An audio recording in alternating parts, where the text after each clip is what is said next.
Di-subscribe, like dan share dulu ya guys.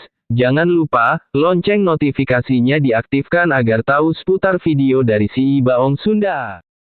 Inilah detik-detik seorang driver tersebut, yang tengah menyeberang tertabrak motor hingga beberapa meter, terekam CCTV Jalan Kebonjati depan RS Kebonjati Kota Bandung pada Kamis pagi.